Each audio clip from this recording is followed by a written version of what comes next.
The Sitanka Wokiksuye, the Bigfoot Memorial Ride, was a sacrifice, a prayer, a ritual healing that helped fulfill the prophecies of the survivors of the Wounded Knee Massacre. It signaled to all our people the end of 7 generations of mourning and the beginning of celebration of the resurgence of our Lakota culture and spirituality. We, as people in the 6th and 7th generation from the massacre of Wounded Knee, want our nations reunited. So we are rebuilding in the 7th generation. So everything that we do comes from our heart. And today, we pray for peace and unity. And we look at it as global, because the whole world needs it. So now we pray for all mankind, the two-legged, the four-legged. Anything that crawls and flies, we are related.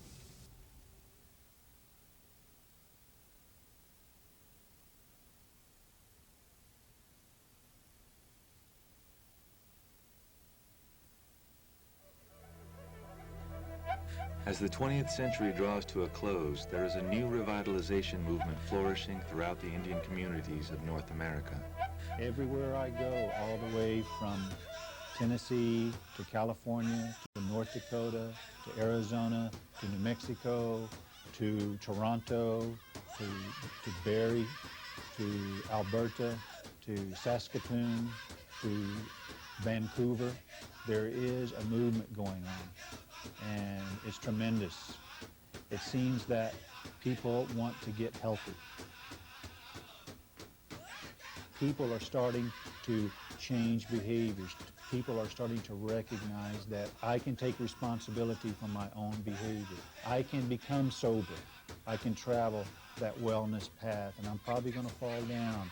But again, I'm going to get back up, and I'm going to move forward again. I'm going to leave a strong, healthy, well legacy for the next generation. From Alcoholics Anonymous groups on the reservations to urban Indian health clinics, and from adult ceremonial sweat lodges to teenage talking circles, the contemporary Native American sobriety movement is made up of people of the 4 directions.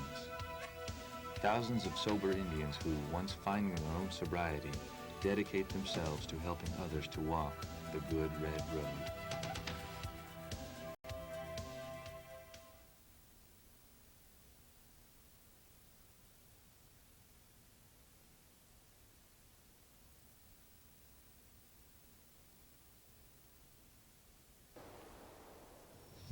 Brothers and sisters, I extend my hand in peace and fellowship and brotherly love to each and every one of you.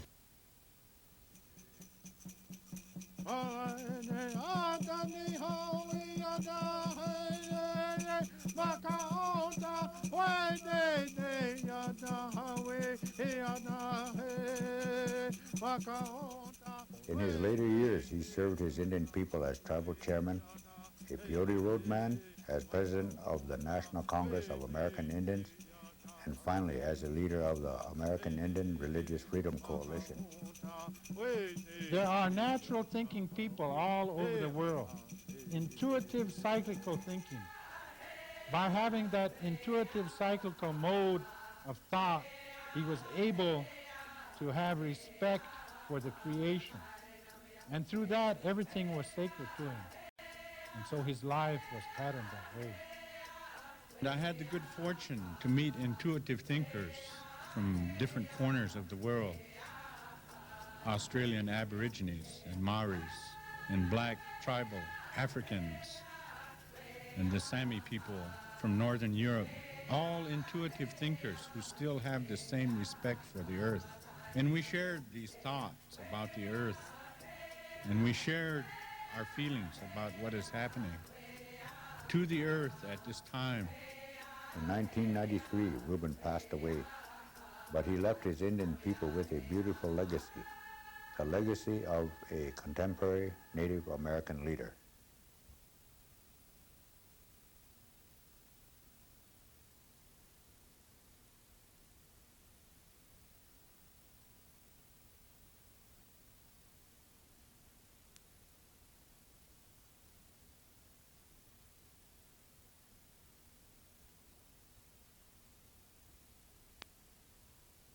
This documentary concerns the Native American Church and its use of the sacred sacrament, Peyote.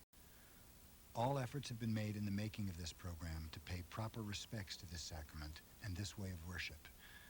The program contains scenes of drumming and singing sessions with members of the Native American Church.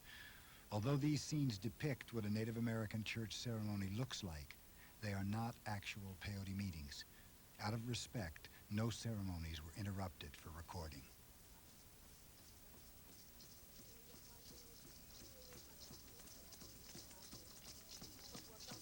For thousands of years, the indigenous people of North America have been making long pilgrimages to gather a cactus plant they believe is holy medicine, placed here on earth by God to heal them and give them spiritual guidance.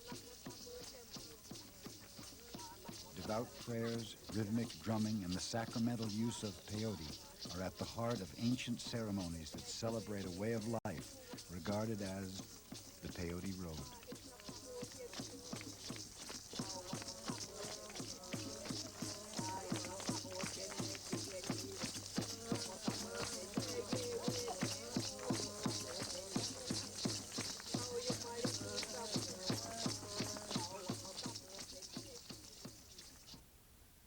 The old folks say, well, when you got through, it's like the creator was an artist.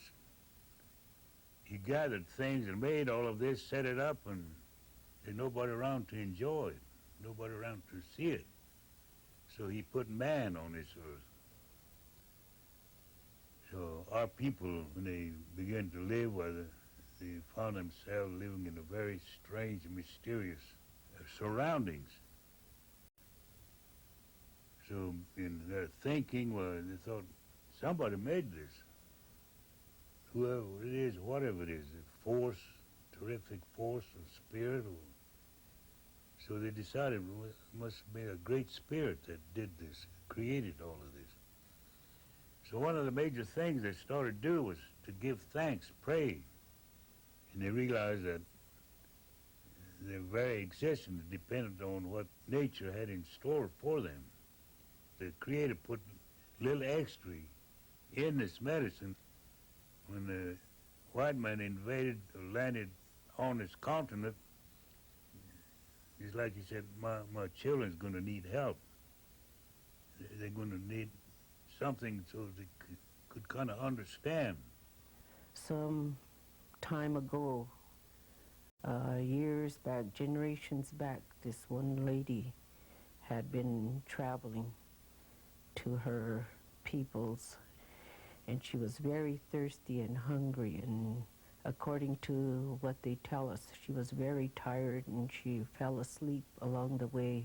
And when she fell asleep, why, she dreamt of this voice came to her and told her that when she gets up and to pick up this one herb that's on the ground and to eat that, and that would keep her from being hungry and thirsty. And she saw what this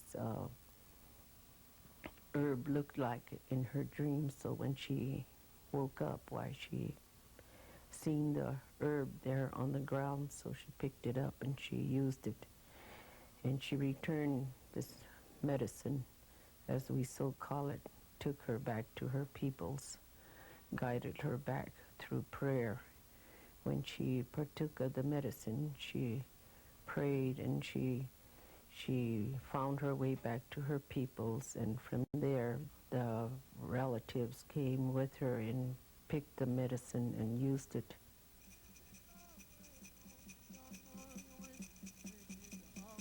So it seemed like it was time, guided by some good spirit, and this woman found this medicine commonly known as Peyote.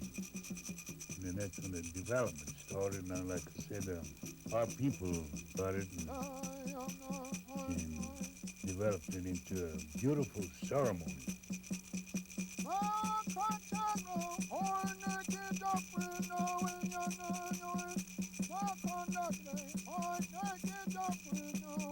Freedom of religious belief and practice is a precious heritage. one of the principles upon which the United States was founded. But a recent Supreme Court decision has sent shockwaves through religious communities around the country. In a decision of devastating impact to the Free Exercise Clause of the United States Constitution, the 1990 Smith case, the United States Supreme Court denied protection of First Amendment religious liberty to the sacramental use of peyote for Native Americans, one of the oldest tribal religions in the Western Hemisphere. In 1984, Al Smith, a member of the Klamath tribe and a counselor at a substance abuse and rehabilitation program in Oregon, was given an ultimatum by his employer about his participation in the Native American church. They called me into the office on Friday, and because I told them that I would be going to a teepee meeting. They called me and asked me if I attended that meeting, that I was not to ingest this mind-altering drug, peyote. And again, I tried to explain to him, I says, it's not a drug. You know, for Native people, for members of the Native American Church, it's a very, very sacred sacrament.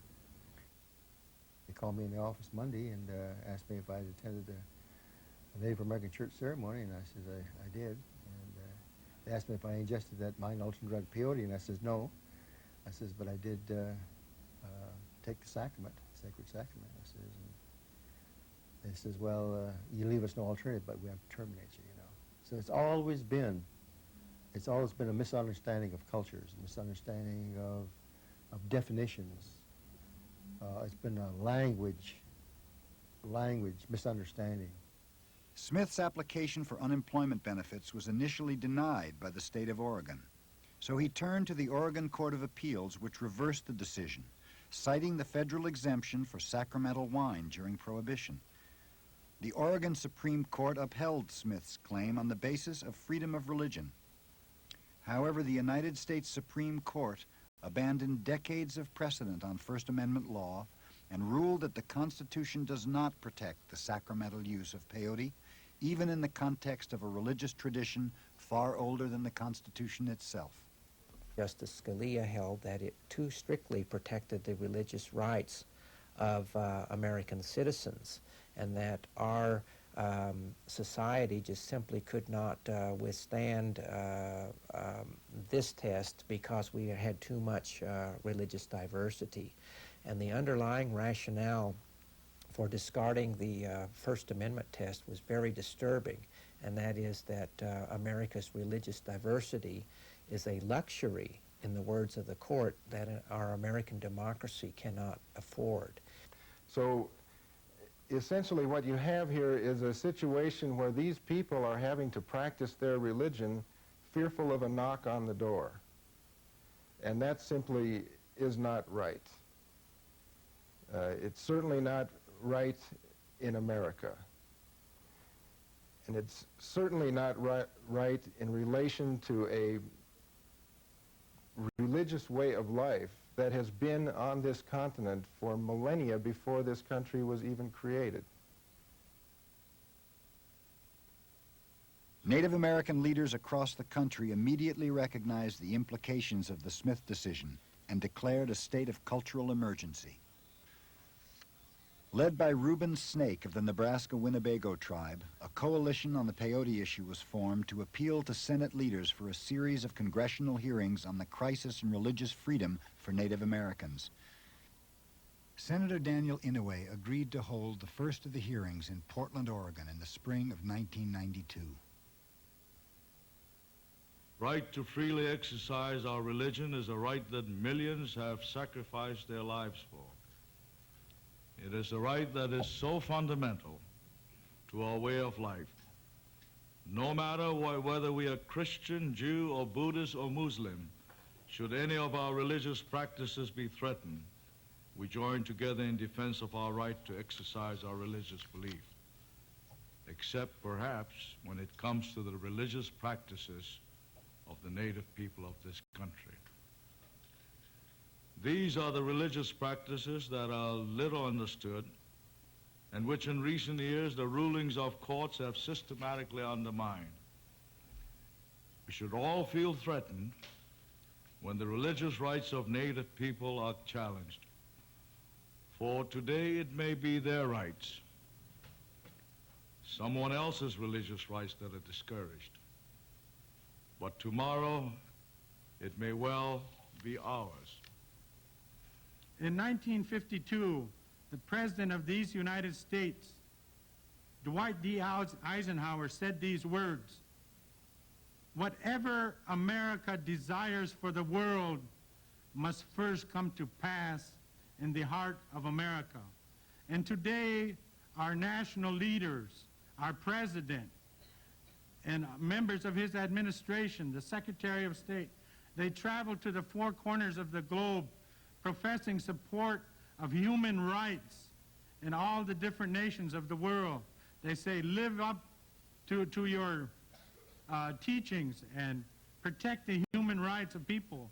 And while they're doing that, here within this country, the indigenous people of this land continue to suffer these gross injustices and deprivation of our religious freedom. So in closing, I want to say, Senator, quoting Edmund Burke, that the only thing necessary for evil to triumph is for good men to do nothing.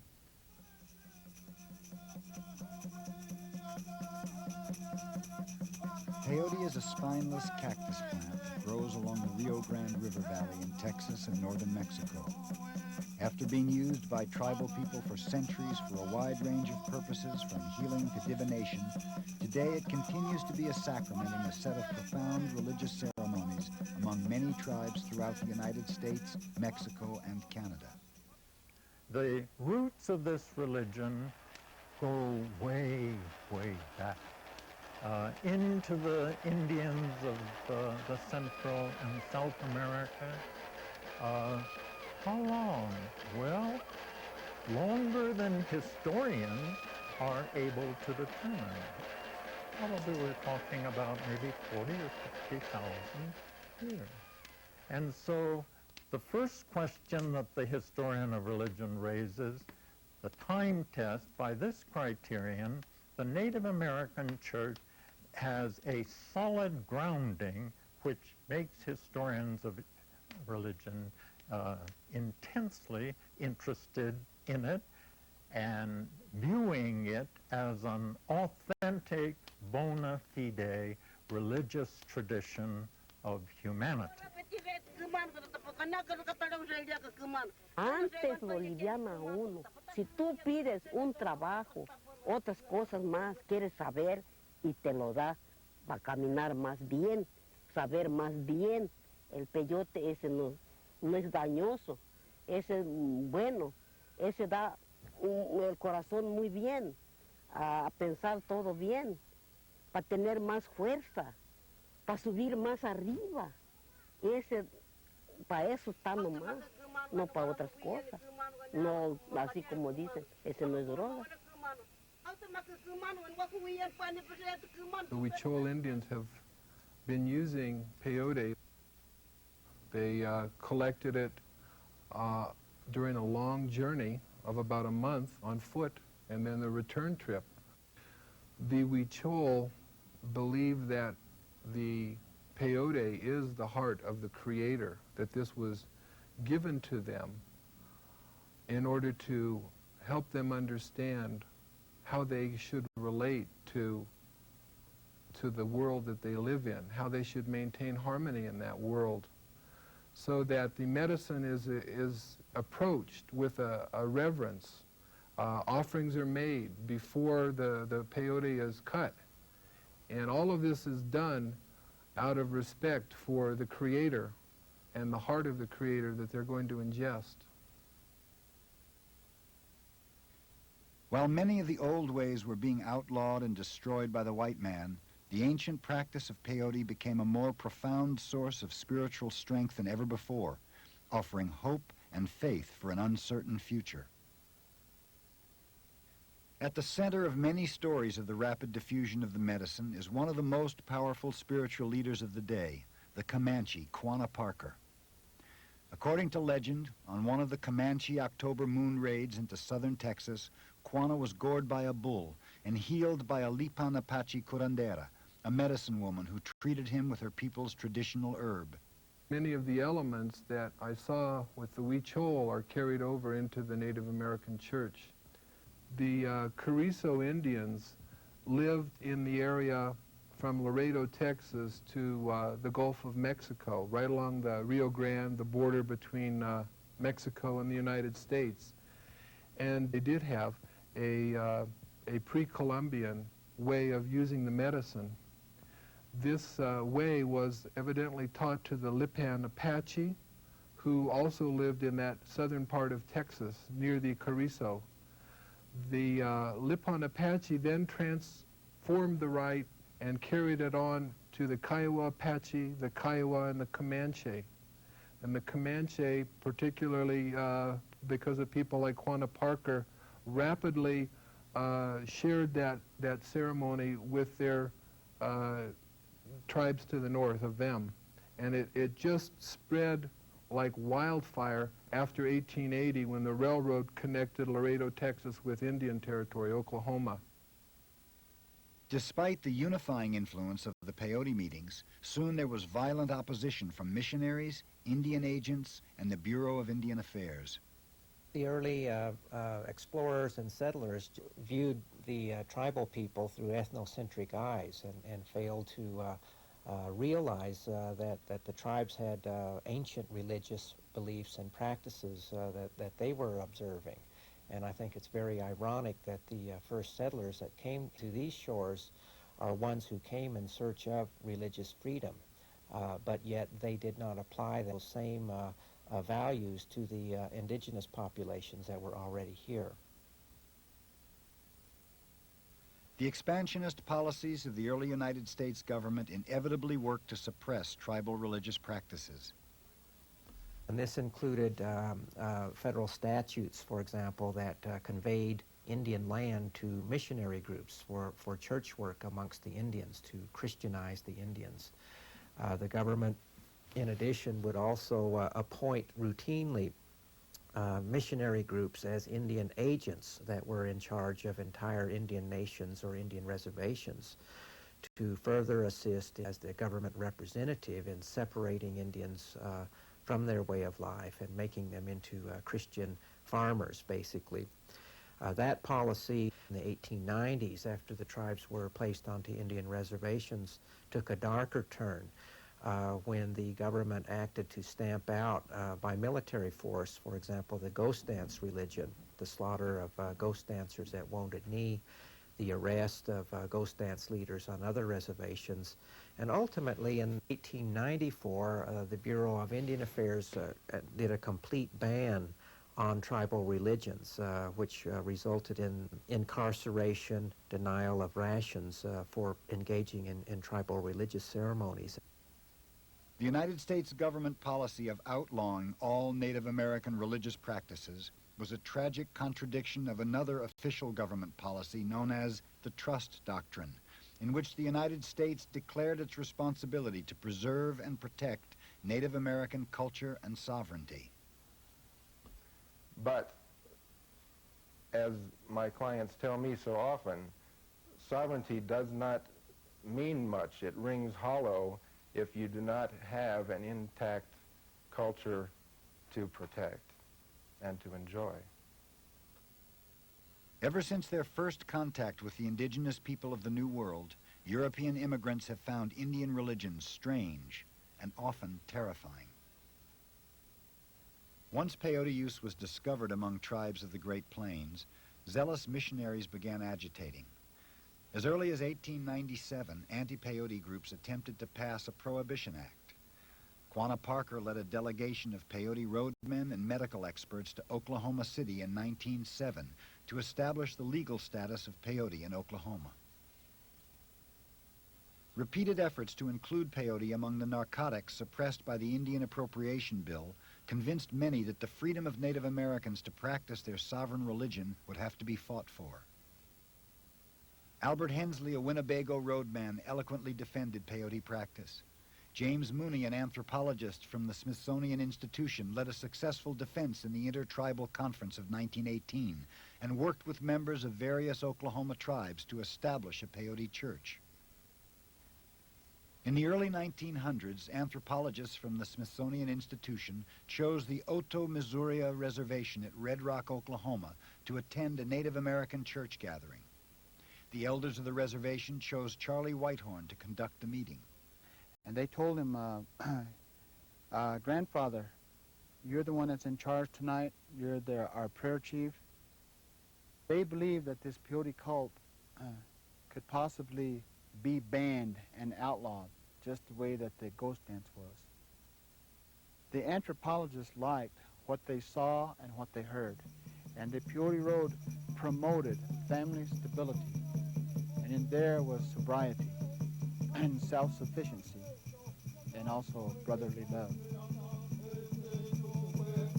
After the era of forced settlement of many tribes to Indian and Oklahoma territory, the use of peyote was formalized into structured ceremonies combining Indian and Christian concepts. 100 years later, there are about 300,000 members of the Native American Church, representing approximately 70 tribes, who gather regularly to sing, drum, pray, meditate, and consume the sacrament of peyote during all-night ceremonies. According to tradition, a peyote meeting is initiated by a sponsor who presents the roadman with sacred tobacco.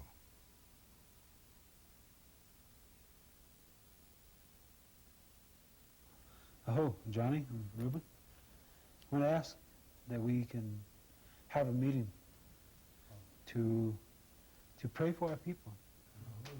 And I was always taught that this fireplace and the Peyote ceremonies is a good thing. It's good medicine. It's to help heal our people. I want to conduct a meeting like this. I want our minds together to conduct a meeting and have everybody in our meeting benefiting from that, going home and seeing their kids and realizing that everything that they do to the kids are going to grow up and do it to their kids. And if they realize that they go home and treat their kids nice, when they have kids, they're going to treat their kids nice. And that's how we start healing our generations down the road, you know. So at this time, I want to present the tobacco to you.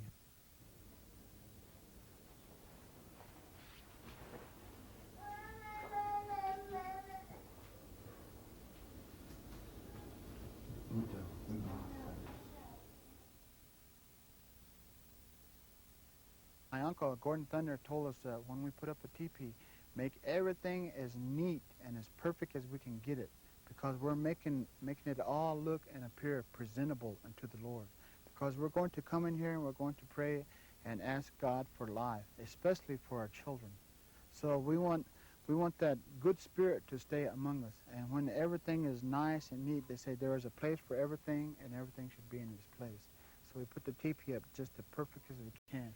Tie the drum just so, where the hide sits on there just perfectly around, it's not lopsided. The fan makers use the smallest beads, the cut beads, meticulously put together in fine, minute detail, the best colors, rainbow colors, and then the designs, they all mean something to us.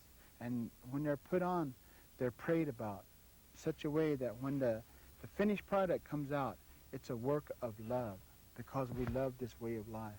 We love our relatives. Whoever's going to be using it and praying with it, they're going to pray for us in return. So we do our very, very best.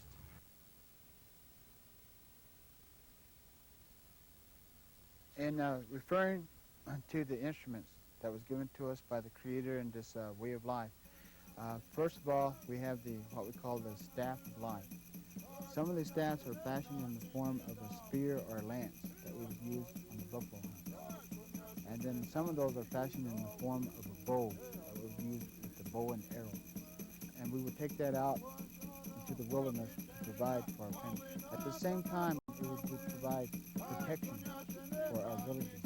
So in here, when we use it and we send it around and we sing with it, we're looking for something good, and and we're looking for protection, for good life for our children and our families. And in there we'd have a feather, an eagle feather, a water bird.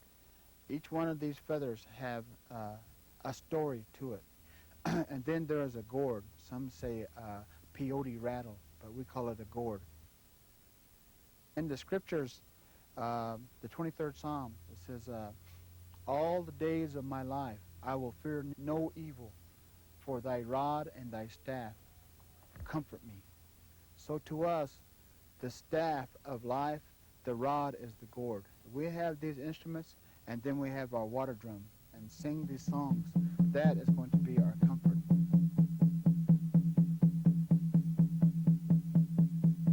This crescent moon made out of the earth surrounded the fireplace. This symbol of this crescent moon is the road of life in this earthly plane. So we come out of the spirit world and we start down this road of life here in this earthly plane. The liturgy of our ceremonial life is learned early on in our lives. Each one of us, male and female, is taught how to do certain parts of the ceremonial life. And so we practice in our everyday life, you know, what it is to go out into the woods to find the right kind of wood to build a sacred fire, you know. Not just any old kind of wood will do. There has to be a certain kind of wood that we're going to use in order to build this sacred fire that is going to reveal God's will to us. Because the flames of this sacred fire is God's tongue talking to us.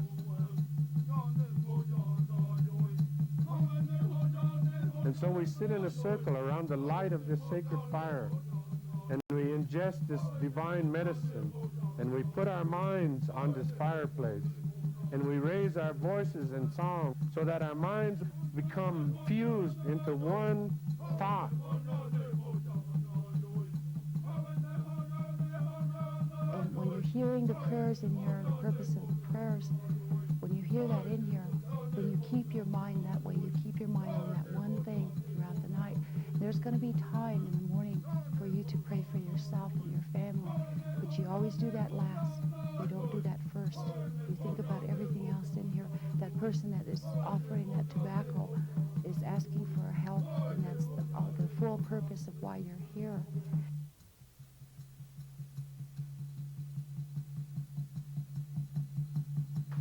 The experience of peyote, the medicine, is one that anybody would remember all their lives.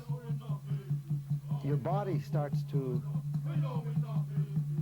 become initially tired, and then you are relaxed. Relaxed but suffering, because you sit up in a teepee for 10, 12 hours. And the entire evening becomes a matter of how you deal with the space around you and how your body sits. Which is to say, you learn by looking. And you watch, as I did, the way these old-timers sit as though they're at total peace and relaxed. And they hardly move it. Myself, I couldn't sit still. It's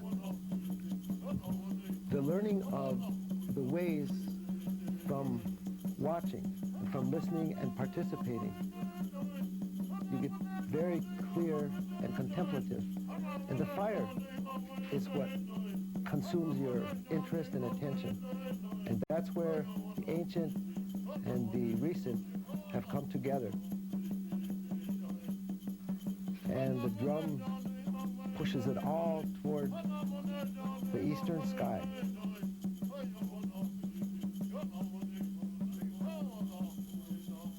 That morning, my father called me and said, now you're going to carry the water in, and I want you to remember that when the women bring in the water, it blesses all life. Females bring life into this world. They're always the We want to renew life. So this is the purpose of this water. What my grandmother taught us as little children, every day when we wake up, we should get up out of our bed before the sun comes over the eastern horizon. We should stand outside our lodge, and we should raise our hands to the Creator as the sun comes over the horizon, and thank Him for the life that we have that day. Yeah, I enjoy going to Native American ceremonies, the teepee prayer meetings, because the people there make me feel good. You know, they're all so healthy and so loving people. You know, just being around them here, they just make a person feel good.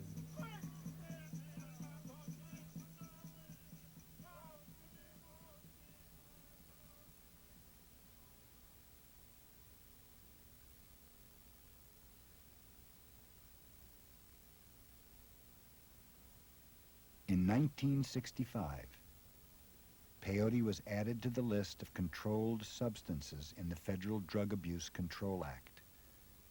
Significantly, by that time, there was sufficient awareness of the virtue of this religious way of life and its importance in Indian communities that an exemption was granted to Native Americans for bona fide religious use.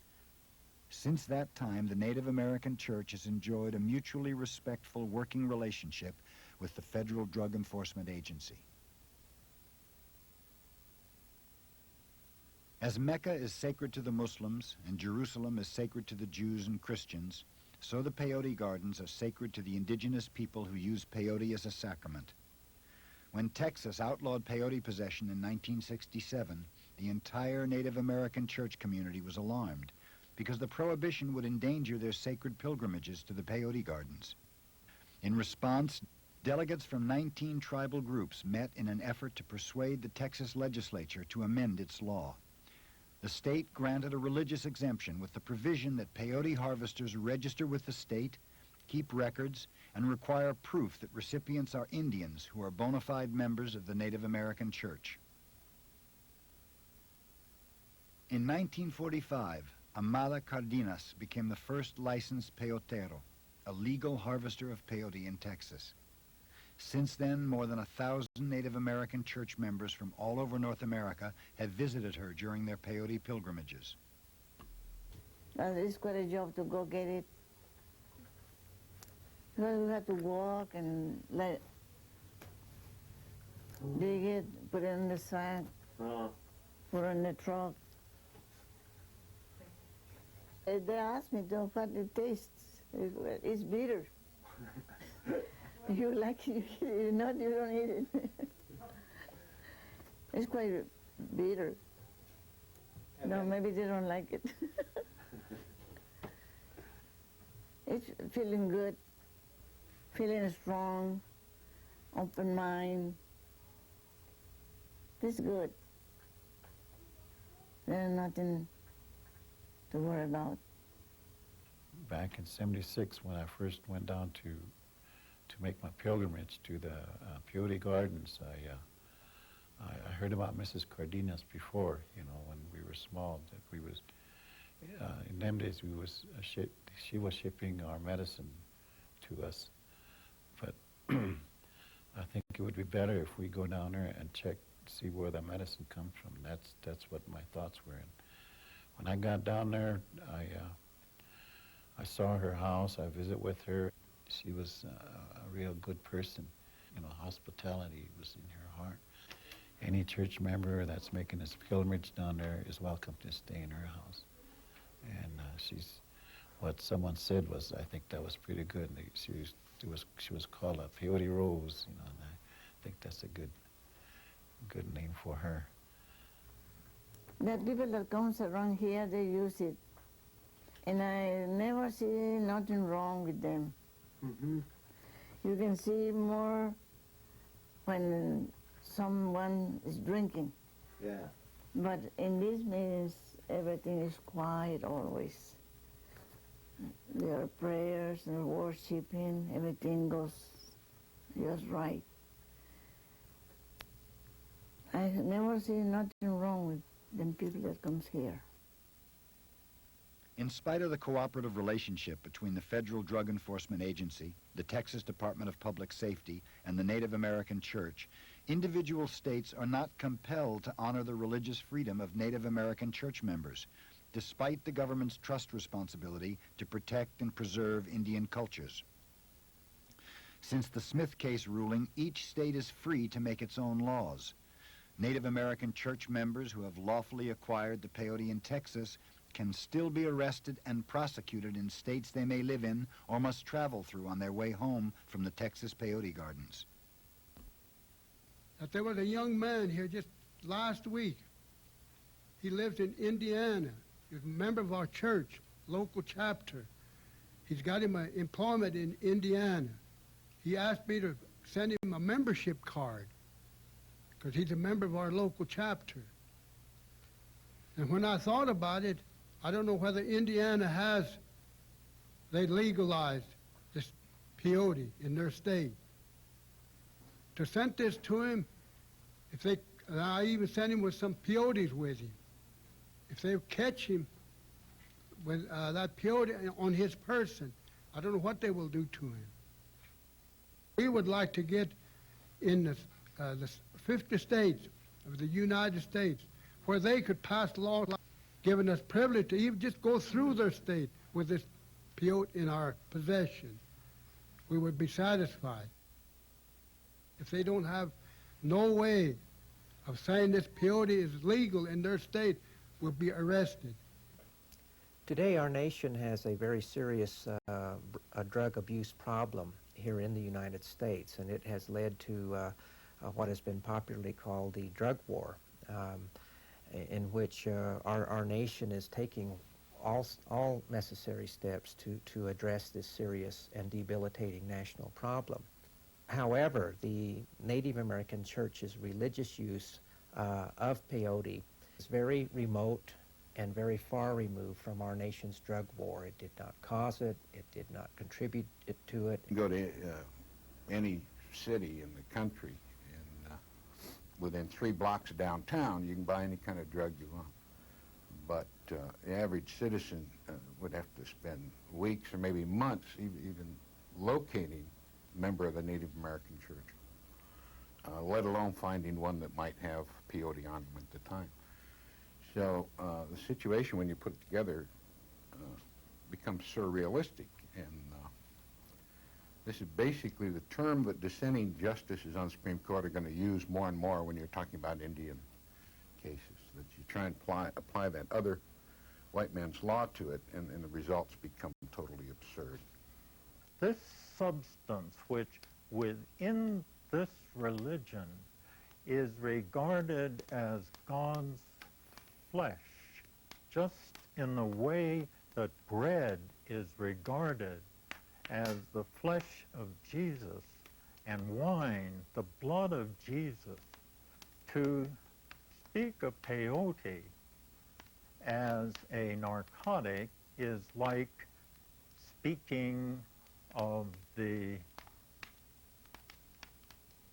wine in the Eucharist, Christian Eucharist, as booze, calling it booze.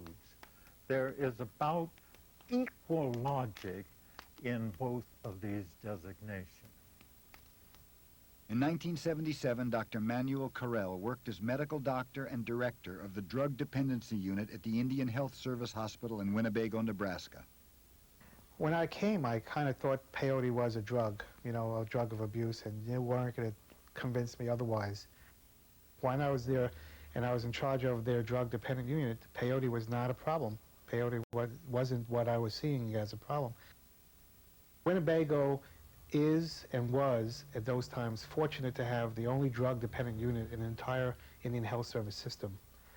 It wasn't just local Winnebago. They attracted the entire Aberdeen area, which, I mean, really, like half of America would be sent to the drug-dependent unit in Winnebago. And, of course, the drug that they were treating most of the time was alcohol, and sometimes other drugs. And I never saw a peyote problem. Yo por eso de a veces les peleo que no es droga, Si fuera droga, entonces yo ya no estuviera.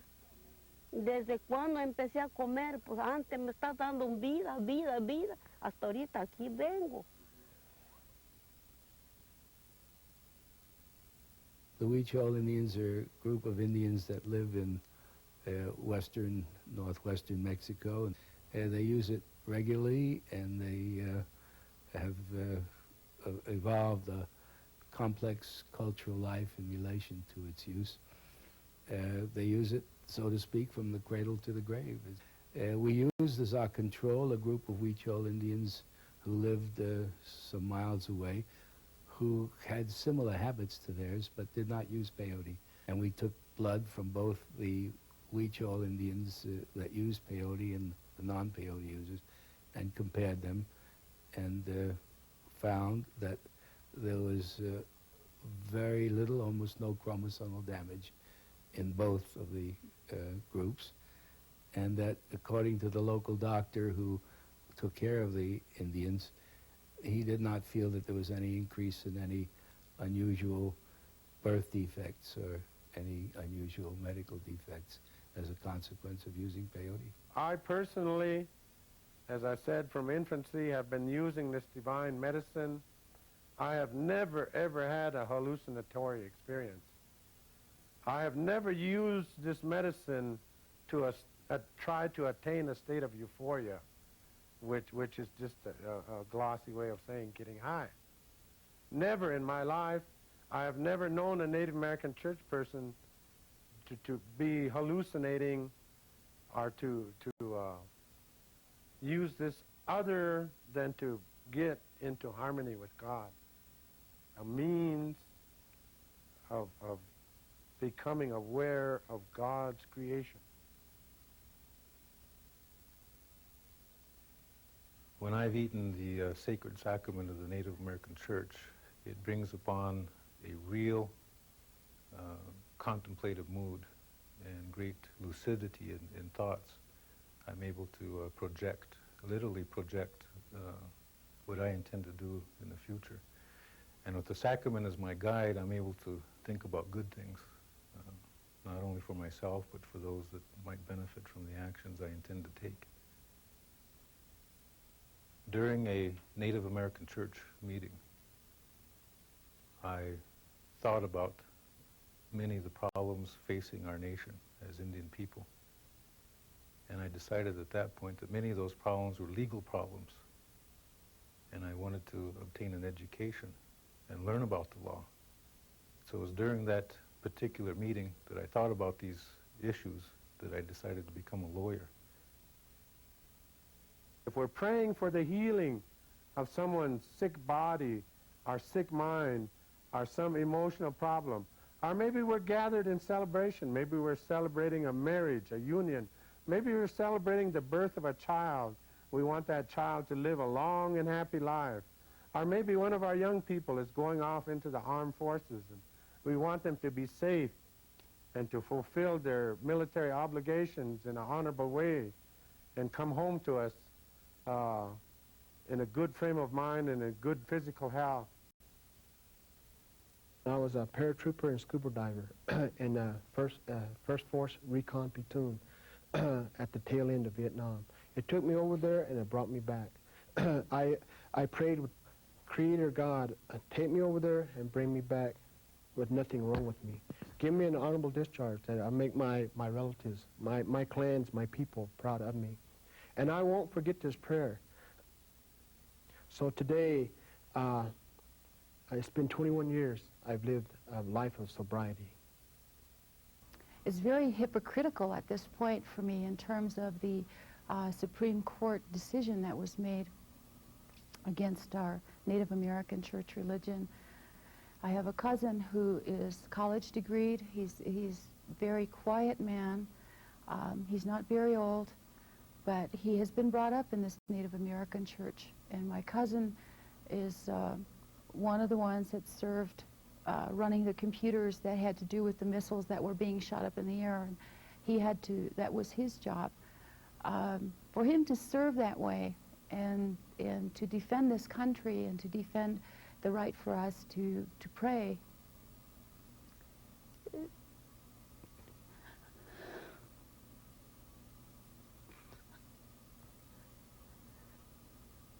It's not right.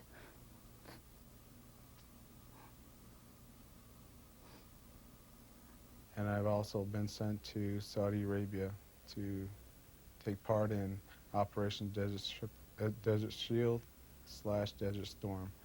One of the main reasons I joined the military was on behalf of not only my family and myself, was for this way of worship. I took an oath, and it states, "I'm an American fighting in the armed forces which protect our country and our way of life, and I am prepared to give my life in its defense." And I went all the way, and I laid my life on the line for that. So I think I deserve that right for this religion to go on the way we want it to, undisturbed, with no outside interruptions.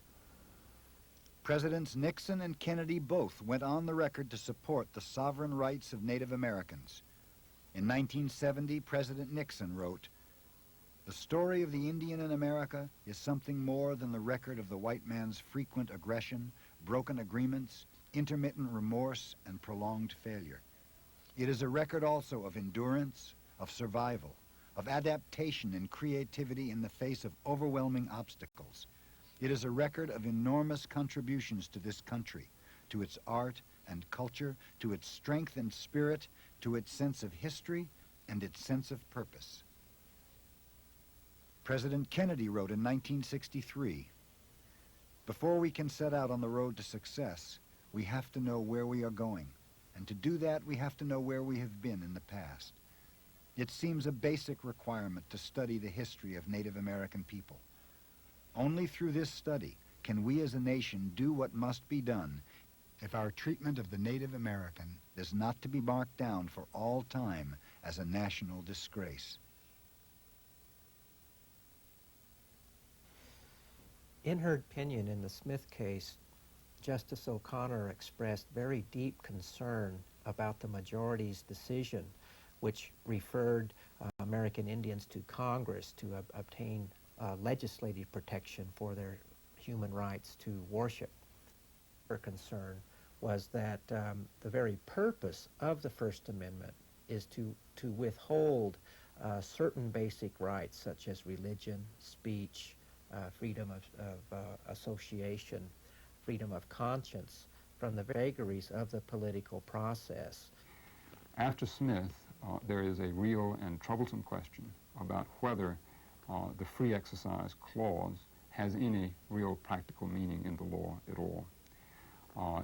When you need the First Amendment, it won't be there, or at least that is the way the Smith case has left the law. When the United States Supreme Court handed down its decision in the Smith case in April of 1990,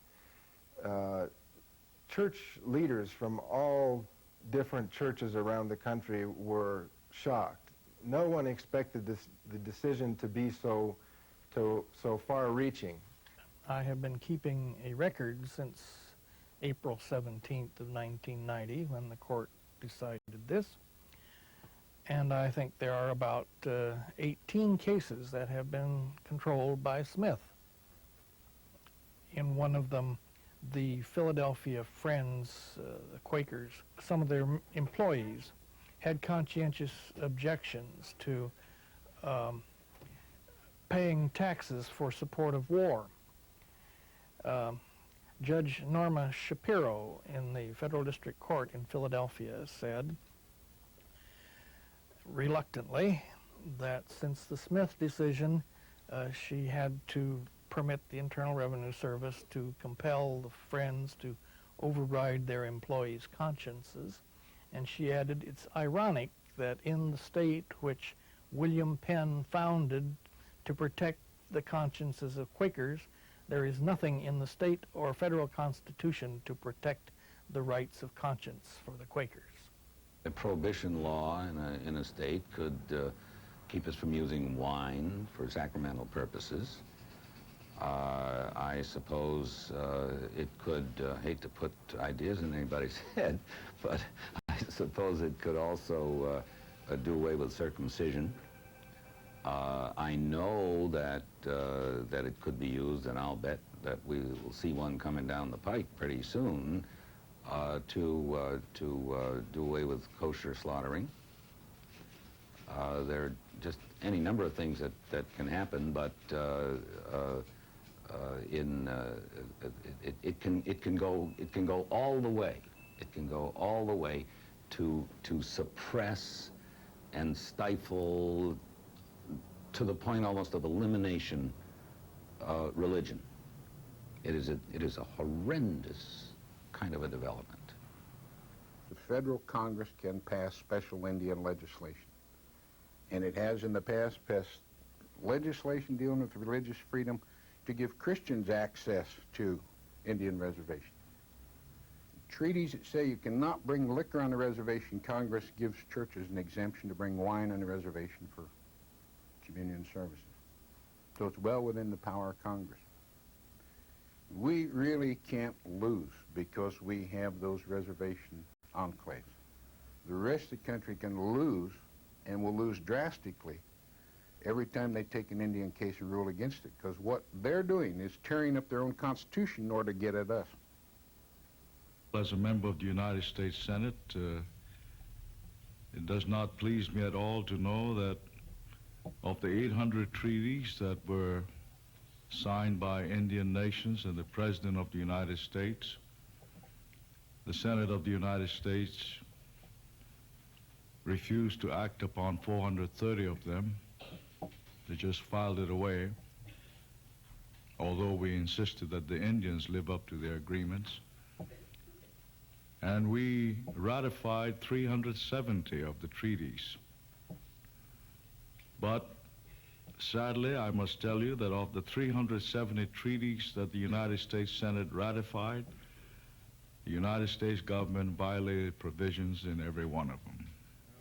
The Supreme Court of the United States will not protect or will not grant the constitutional protection to Native American religious practices, will not protect their sacred sites, will not protect those things that are essential to their religion. Native Americans have exhausted their judicial remedies. Only the Congress can now act. Indian country is hoping that Congress will pass omnibus legislation that will protect all aspects of endangered and threatened Native religious practices. We will be offering amendments to the 1978 Religious Freedom Act. With regard to the Peyote section of the bill, we would hope to secure legislation that would simply codify the pre-existing federal administrative practice of the DEA, which now and since the 1960s has provided for a religious exemption for Indian religious use of peyote.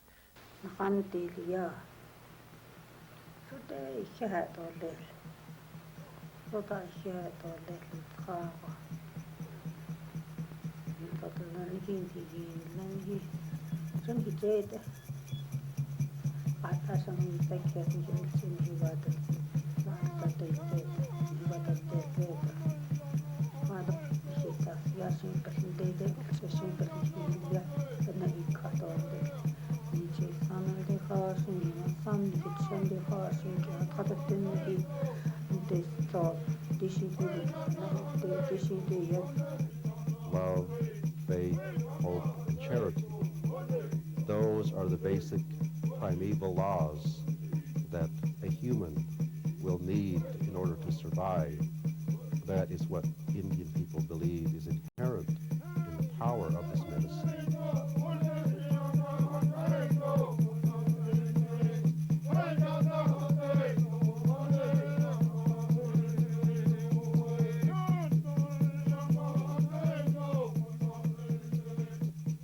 We indigenous people live this way of life from the beginning of time. We talk the biblical times of Genesis, at the time when God created the earth. At that time, he also created this sacrament, this peyote that we use of the Native American church. And a lot of people don't know that, so they said, well, that peyote's no good.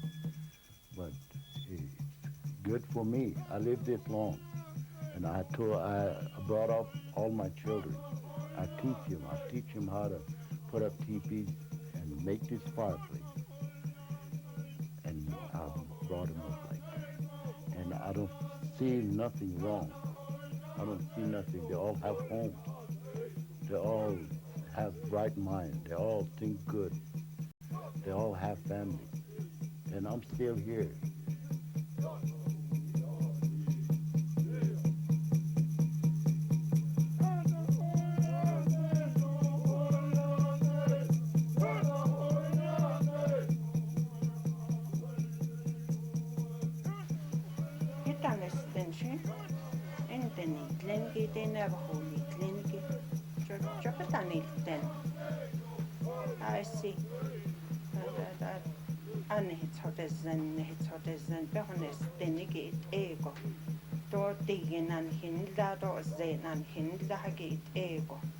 Someplace around here, when all the Indians got together before, not all of us spoke the same language, not all of us believed the same things, but we found a balance. Well, I say now that with all us Indians and with all those whites, not all of us think the same way, and maybe we don't speak the same language or practice the same religion, but we can get along.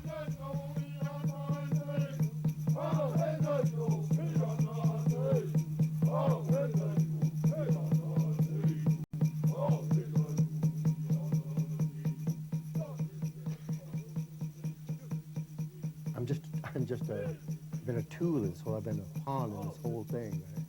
I actually felt I've done nothing, really, other than just to validate the Native American Church and the sacred sacrament. And I feel like I would die for it. It's meant much to me in my life. My folks used it. And I find spiritual guidance. Like I said, now I'm going to be 94 years of age, and all this life, if I would say, if there's a perfect example of a person using peyote all his life, well, I think I'm one of them. I've enjoyed it. I've prospered by it. I've lived a life of abundant life. Well, one thing we have left, as I said, is our religion. And this is one thing those of us that are in the various leadership roles in this country, we want to try to stand up for these ways of our Indian people. And for the next 500 years, I hope with our prayers that this church will still be standing for our children, grandchildren, and those unborn.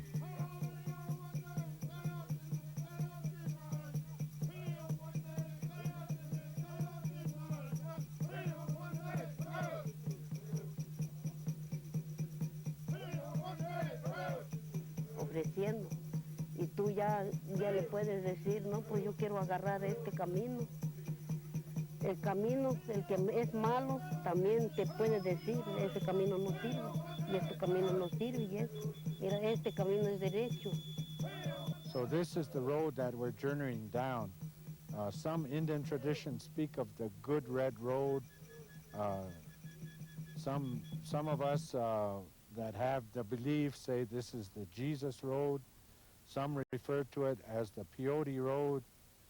But the elder told us it's the road of life that we're walking. And in my language, we have a term. We say, Aikiruti. And that's what this road is all about, that we're supposed to be holding up one another, supporting each other, like having our arm underneath our brother's arm and walking down this road of life together. In September of 1994, the United States Congress passed an amendment to the American Indian Religious Freedom Act. On October 6th, President Clinton signed the bill into law. This new legislation guarantees the right of American Indians to use the sacrament peyote in traditional religious ceremonies throughout the United States.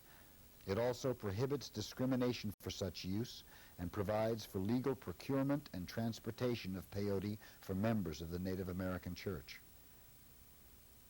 It is remarkable that this ancient and humble religion was able to overcome the devastation of the Supreme Court's decision and create the legislative protections necessary to ensure that this way of life and prayer will be passed on to future generations.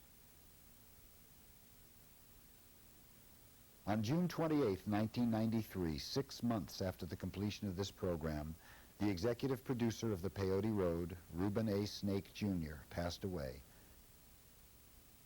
In spite of his ailing health, Reuben spent the final years of his life working to secure legislation to protect the Native American Church way of life.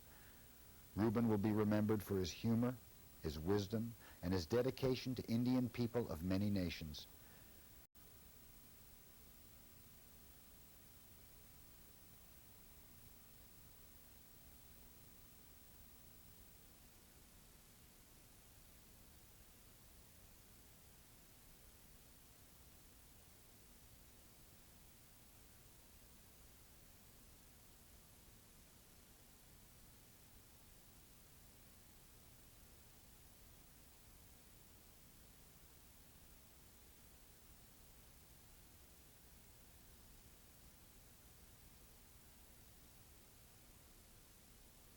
This has been a Kifaro production.